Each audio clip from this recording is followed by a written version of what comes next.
Hello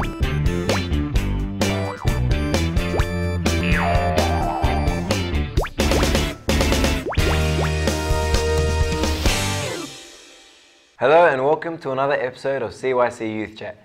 I'm Mark Vastaros, and today joining me on the panel we have Sam, Gabriella, Michelle and Bossy. Today on the panel we'll be discussing whether Christianity guarantees success, whether that be in the world or spiritual. But I just wanted to get a feel at the beginning of this episode and ask the panel, what do you define as being success? Sam? I think success can be defined in a number of ways. It's wrong to do sort of limit success to sort of one set definition. But success can just be definitely just the accomplishment of achieving one's goals. So whatever goal, whether it be anything spiritually or financially or whatever goal it be, just the accomplishment of achieving one's goals. Or achieving further than that, further than what you had aimed for. Yeah. And we'll get to that part as well. But what do you guys think? I want to just see what everyone thinks. No, I agree. I think success is if you have a goal and you have an aim, and once you achieve that, or even as Gabriella said, go beyond that, I think that is a great definition of what success is. And I think it also has to do with your expectations as well, the expectations that you set for yourself. Yeah, sorry, I interrupted there. No, I agree 100%. I mean, I can't say much more, just as long as you're happy and you're doing what you want to do. Fair enough. Well, Gabriella said even achieving further than that, so that was awkward. Achieving further than that. So is it wrong to be ambitious in any way? To kind of seek extra success? Well, I think anything in moderate doses, it's okay. But then when it gets too far and it takes over and it becomes something that you're constantly thinking about, that's when it comes wrong. Anything, Anyone have any other alternate views? I think to a certain degree, motivation and ambition is a good thing, because ambition leads to motivation, because it does encourage you to keep achieving more. But as Gabriella said, in doses, if you just constantly think about that certain motivation or ambition, and it becomes everything about all your thoughts, all your actions, everything, then that's become and it becomes everything, all your intentions are about that ambition, and it becomes in a sense a bit of idolatry, because it's you're idolizing that. Yeah, of course. You don't want it to become an obsession, something that you just aim for and hope, with prayer that you achieve it. One thing personally I often struggle with, and I know a lot of other people struggle with, is if I make all these plans and I aim for all these kind of goals, and I'm studying and I'm working hard, especially with study and exams and stuff, but then I don't achieve those goals, is God upset with me?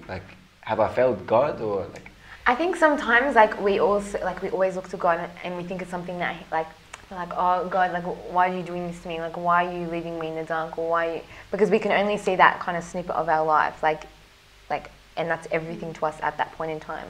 But I think it's also got to do with our expectations of what God's going to do for us. I think we create this ideal image of God in our heads, and because I have faith and I'm doing all this for God, I'm doing all this service, He's gonna just shower the blessings. The blessings are a bonus. It's not something that you serve God for or you love God for. So I think that we all in our heads sometimes we do create an ideal image of God, but I think it's also important to look always when you've done something wrong. Sometimes look at yourself, what you're doing wrong in that situation. Sometimes you haven't done anything wrong at all, but I think it's important always to look at yourself.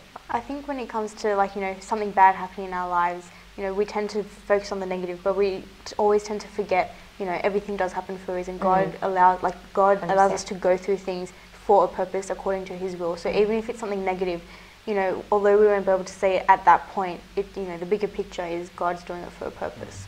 And I think we look at it as a failure, but I think sometimes those failures do lead to different successes, even though it's not success in our eyes, because it hasn't really met our expectations. Yeah, you can't treat God like a checklist. It's not, if I have to do this, and then God will be happy, and if I don't do it, He won't be happy with me. He's not sort of a vending machine that you put in money and comes, soft drink or something like that.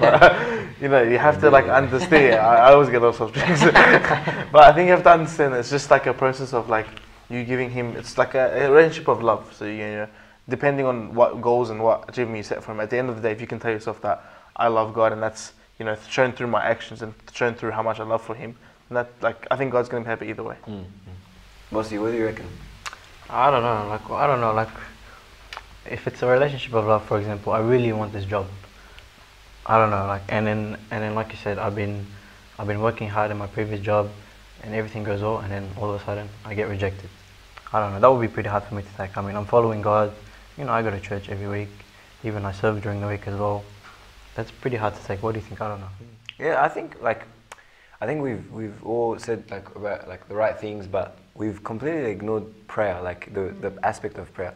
If you know, add prayer to that. Like I'm constantly in prayer. Like Bossy said, I'm serving. I'm going to church every single week, even serving in the week through the week. But add prayer every single night, like diligent, fervent, and I'm studying, working hard. Don't I deserve the result I'm looking for? Like whether it's going for a job or an exam. And why? What are some reasons that God doesn't give that to me? Like, because we know what happens. Like it's not uncommon. Like this happens on a daily basis. I know for me going to school, I'd see people that they study like relatively hard, not much more than me, but these people they're not Christians, and then they end up doing 100, getting 100%, and I'm like begging for passes. I think it comes down to what Gabriel said before, that we're so narrow-minded. Like we only see what's in our lives at that point in time, and even like a little bit before, and we might sort of predict the future. But in the whole scheme of things in your whole life, we are so narrow-minded, and God just sitting from above, and He's just watching us, and He's saying to you, like, I'm planning your life for you, and I know everything about you, and I know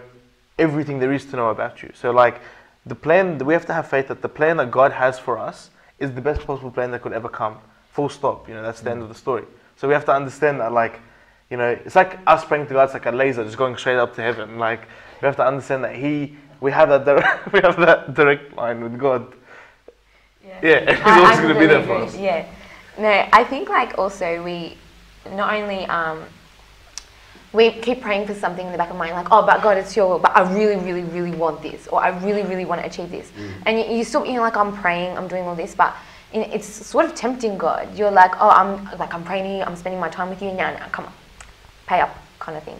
So I think that we do that sometimes, but if it was like a real, like a relationship with love, you like, Lord, please, like, if it's not your will, remove that desire from my heart to achieve that, or to. And I think that also, like, through the failures, like you were saying, like, when other people understand, and it burns you inside. But, like, I think also, not only, it teaches us persistence. And we always, like, you look back, and when have you ever felt, like, that troubled about something? Like, God's always giving you peace in the end if you've actually been, like, very, like, honest towards Him. So I think that, like, it's, yeah, I don't know how to explain it. Yeah, I think sometimes maybe God doesn't want to give you something because you might forget Him. Like, for example, if you've been praying for something big and He gives it to you, you might kind of forget about Him. I mean, that's like the story of the Bible all the way. Like, look at the Israelites. It's a circle, like they fall in sin, and then they repent, they come back, and then slowly they fall again, and they come back up. So maybe it's the same with us. Maybe that's why God does not give us something. Agree. Do you think, like, what would you put on a higher pedestal? Your relationship with God, or the work you put in to achieve your goals? Like, what? I know it should be an equal amount of both, but what would you put higher? I think sometimes we say that we put God first, but really we do put work above that. Like, I honestly think, and we honestly believe in our hearts that, we're putting God above work, but I think we actually don't. Like, and I think that's why, like, assessing yourself all the time and constant, like, persistence in your spiritual life is a really, really important thing, because we do sometimes fall into that. But is that wrong? I mean, God's first commandment was work.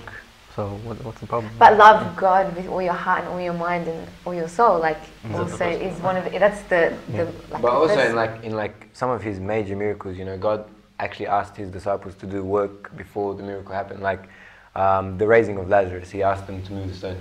But we're not saying that, like, not doing work at all. We're saying that, like, that has to come in correlation with you loving God as your number one kind of thing. So do you think we have to, like, it's essential for us to put in the work to see God's hand in our lives? I think it is. I think God will not accept you just being lazy about it and just sort of expecting things to come upon you, even though you pray hard. Prayer is definitely a type of work, but God definitely, like, even the monks, they sit all day and they pray, but they still have jobs to do in the monastery. Okay, I just wanted to, sorry, because I heard this question a few weeks back as well. It's like, someone came to me and said, look, I know what I did was wrong. I didn't study for this exam, for example. Okay, and it's 2 days before the exam. And there's no way I can get, like, put in all the content, like, learn all the content in those 2 days. But I really need to pass this exam, for example. If I pray to God, will he answer me? And he knows that I'm remorseful and I'm sorry, and like if I could go back, I'd do things differently. And like, how do you like answer those questions? Like, what do you say? I think things like that, like everything has a consequence. Like if a girl, she falls pregnant and she repents, God's not gonna be like, okay, miscarried. Sorry, no, but I'm just saying, like, it's the first example that popped in my head. Like, she's still gonna have to deal with the baby. Like, do you know what I mean? Like, I think that sometimes, like, but I think, like, before what you said, like, I think, I'm sorry, I certainly think that sometimes you can see God's hand in your life, but we can't have that mentality that, oh, he's gonna be working in my life even though I'm not working. But he will still work in our lives regardless if, do you know what I mean? But I think that, like, if in a situation like that, you do have to accept the consequence of not studying. Like even if you do feel remorseful.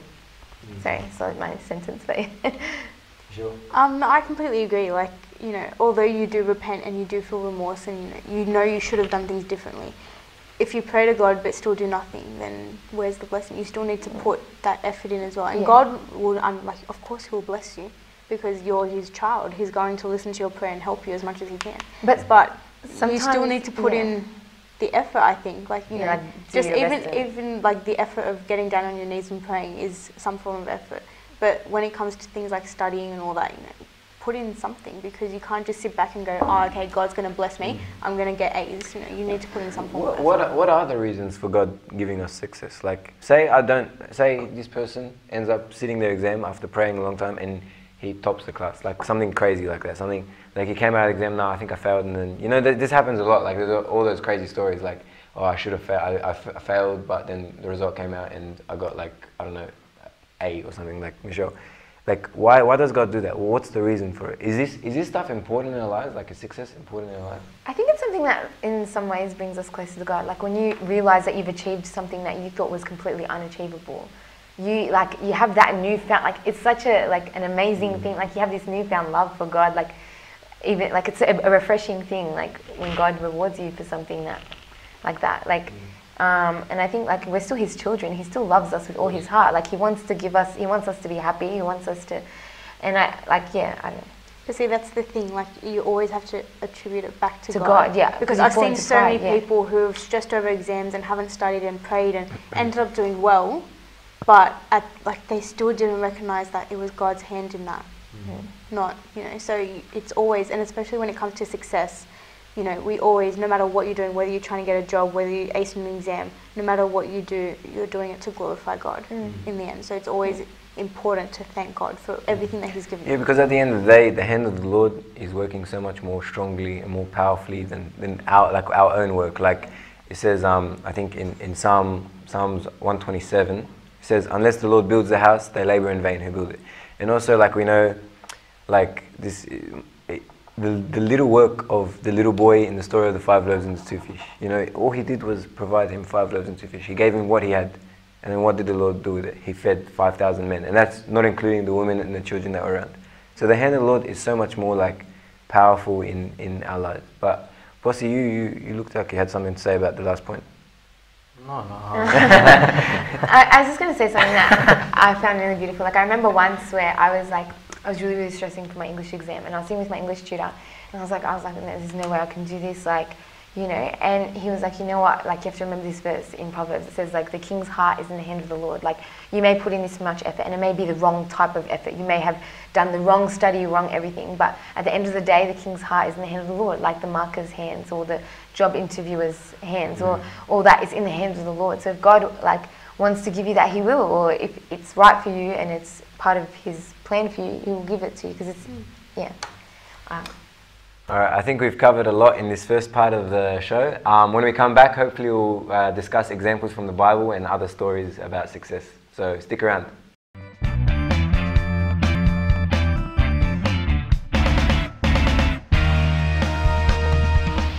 Hello and welcome back to CYC Youth Chat, where we've been discussing success and its role in Christianity.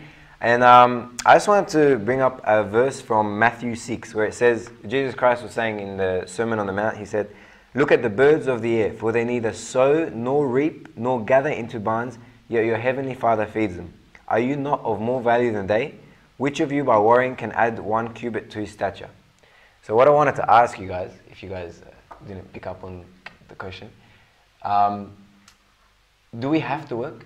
Like, is it a necessity? It says here that Jesus Christ himself said that the birds do nothing.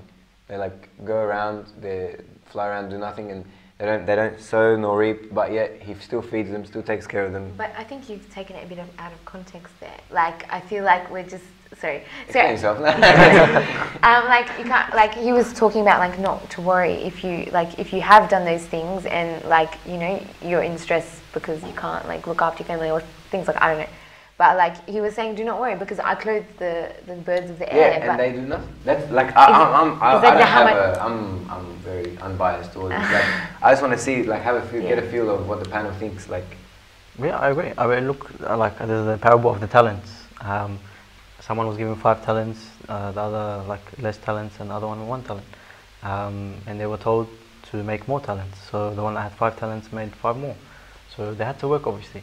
But we see here in that parable that not everyone is equal. This is what I don't really get. Like, we're not all made equal, and that's true. Do you agree? So like I think this is where the problem arises in that some of us think we're not successful because we don't have what the other person has. We have to remember that like I might only have 2 talents, you know. But we're created equally in love of God. But like sometimes, yeah, I think we look at what other people are given, the gifts that other people are given, and yours may not be that obvious. And I think that's where we kind of fall there. I think what Bossy was trying to say is like we're not all capable to do the same things. Same like thing, yeah, exactly. we're not One given body. the same intelligence. We're not given the same strengths. All that kind and of if stuff. we were, how would the world ever work? Like because it's a complementarian kind of approach, yeah.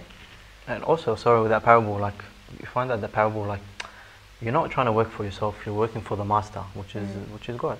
Like you're trying to build something for Him. So that's where probably, like you're trying to be successful for yourself. Maybe that's where you fail. But like if you're trying to be successful for the master. But is it wrong to want to be successful for yourself? Like not for yourself, like for your family and for like taking care of them and you know some not selfish things, but like just like holidays. Like I want to take my family away, for example, like to a nice place. Is it wrong to want those kind of things? Like. But that's a selfless intention. Like you're not really looking at. But it's still like your enjoyment. Like. Yeah.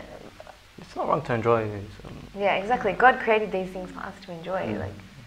I just think that you have to have, at the end of the day, you have to have that knowledge that everything is from God. So like nothing is from yourself. Nothing is out of my own doing.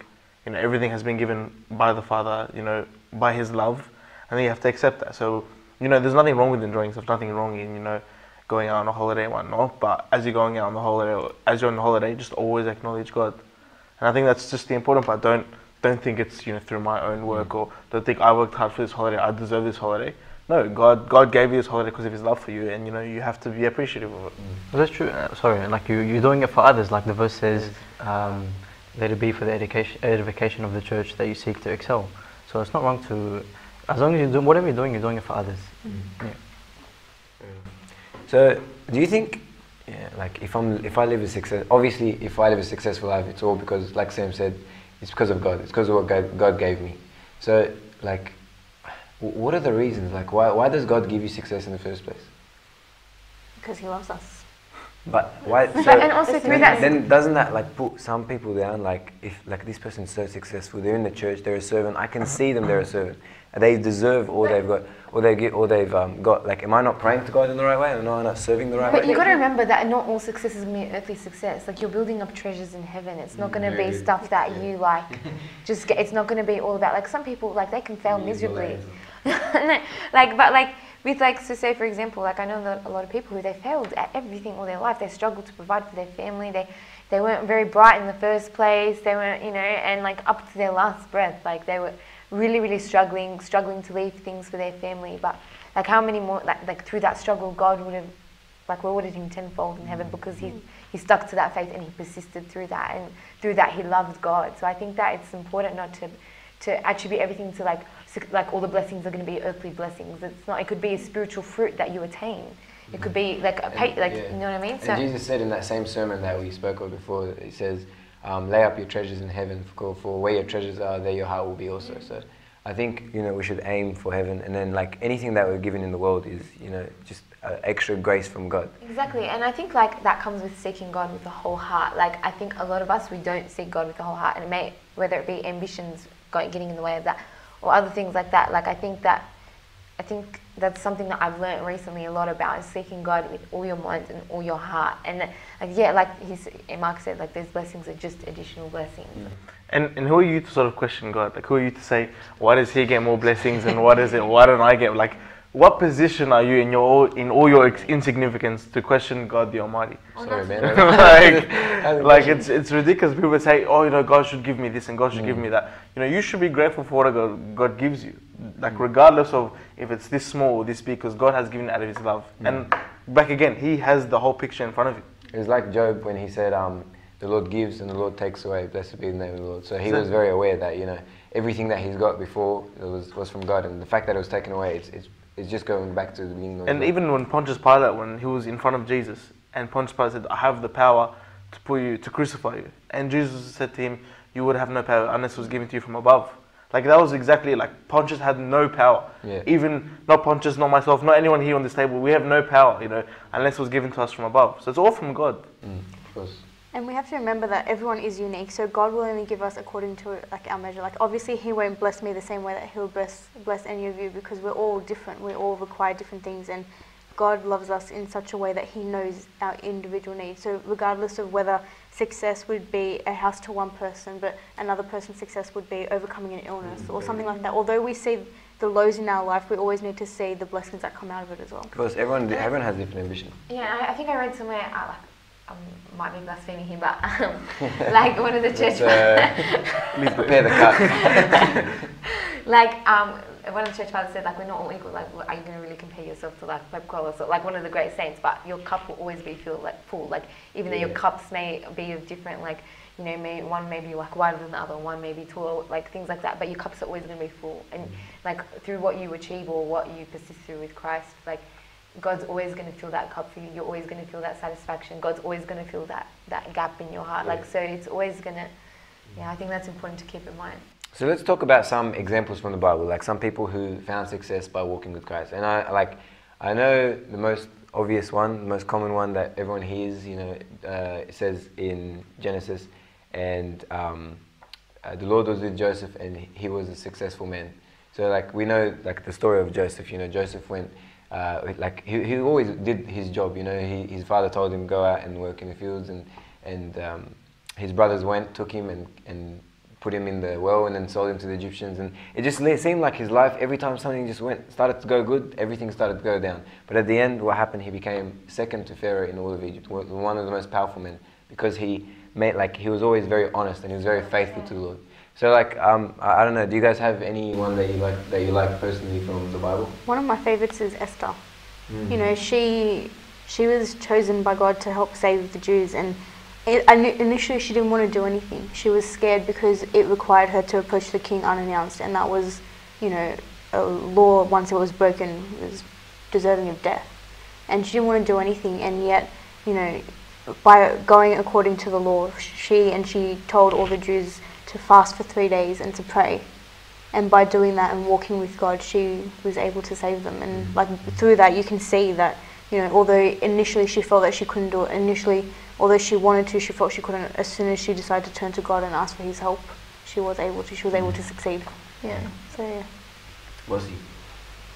Yeah, I like the Joseph one. Like, even though he went through many afflictions, it says that God was still with him. So it just shows that whatever state you're in, if God is with you, you should be happy. Like the verse, it says, many are the afflictions of the righteous, but the Lord delivers him out of them all. Also, like with that one, like whatever state you're in, you should be happy. Like for example, I heard like if you're poor, like if you don't have much and you're complaining all the time and you're miserable with God, like the rich man that's thankful with God is better than you, because you know what I mean, because he's happy in the state that he's in because he's with God. I think that was like the main common attribute and quality of both these people, like and all the people that were successful in the Bible, their eyes were on God, like their focus was on God, and whatever state they were in, they maintained that love for him and that joy. It says in Psalm 37, delight yourself in the Lord and he will give you the desires of your heart. So like regardless of the state, I mean, whether I'm poor, whether I'm rich, whether I'm successful or unsuccessful, I'm happy because I'm with the Lord. Like, you can't find any better joy. And speaking of the Psalms, David is a brilliant example. You know, David, you know, was this all like ups and downs and highs and lows, and he came to his lowest point, you know, where he had, you know, committed adultery, and you know, even at that lowest point, like he looked up to God and, you know, asked for His mercy, and like wrote Psalm 51, and that's like a brilliant example that, you know, despite, you know, us being at our lows, and despite us being, you know, pushed really down to the bottom, that we must recognize that Christ is our rock. Christ is like going to pick us up from the bottom. And I think we think so hard about these things, like we think so hard about like what we're failing in, what we're successing, but we forget that we've got Christ right in front of us. Like we've got the most amazing gift, and we're allowed to partake of the communion, like be that intimate with Christ. And I think we forget about that. We forget about that joy because we're so like concerned with wanting other things. Like when, yeah. I got an example. I was like, it's not that appropriate. Ending to your no, but you brought up a very good point, and it's interesting that you said David as well. You know, like at what point did David actually fall? When he got lazy? Like, yeah, he stopped. You want to elaborate? No, like 100%. Like when, you know, when he kept his eye, you know, when his eyes strayed from the Lord and looked at something else when he was on the roof. you know, that was when, you know, that's when he fell. When he didn't look up to God and look, and like his full concentration, his full heart wasn't with God, and that's when he fell. And to bring himself back up, he had to refocus his eyes, and he had to look back to Christ, and, you know, look back up to God, and, you know, ask for His forgiveness. And I think that's one of the ultimate successes that we could have in life, is to be on that level with Christ where, you know, not only are we content with who we are and what we have, but to have that peace, to know that, you know, everything that we do is through God, and to be able to be on that relationship and that level with Christ, I think is one aim and success that all of us should achieve and should try to achieve. So if we're looking at things that we want to achieve, what do I need in the world? What do you guys? Christ. In the world? Yeah, Christ. Definitely. Like by far, hands down, you know, if you want to achieve anything, you know, we're talking like, we're speaking obviously from the perspective of us as a believer, you know, and us knowing Christ, that we cannot be successful without Christ, because we have been given the Word, and we know the Word, and we know the truth, you know. Like we can't be successful without Christ, and it just doesn't. It's not. And what are you gaining if you gain the whole world and lose your soul? Like there's that verse, yeah. Very true. But like we can't live without food, for example. Like I'm just like these are things that people, you know, like struggle with. Like, I don't understand your question. We can't live without food, so we need food. And to get food, we need money. And to get money, we need. But who provides all? Where's food from? Where's money from? Where's everything? It's all from God. Exactly. So we're all in agreement that I'm very wrong. It's a friendly discussion. Same Paul. Yeah, sorry. No, so I was just going to say, it sums up in one verse in Philippians: I can do all things through Christ who strengthens me. You know, everything we do is through Christ. So. Very true. Okay, and St. Paul as well said in his letter to the Philippians, like this is just like backing up your statements from before. He says, "And my God will supply every need of yours according to His riches in glory in Christ Jesus."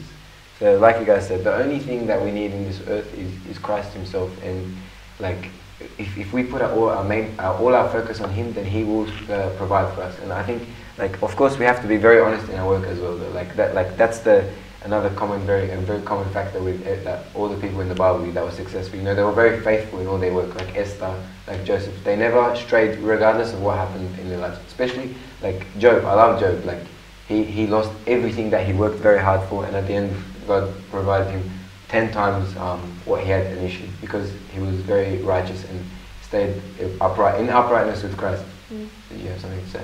No, I forgot. Oh, okay. Well, with that, we thank you guys for sticking around, and hopefully we you know covered some of the points that you guys were like thinking about or worrying about, struggling with regarding success and Christianity. And tune in next time for CYC Youth Chat. Thank you.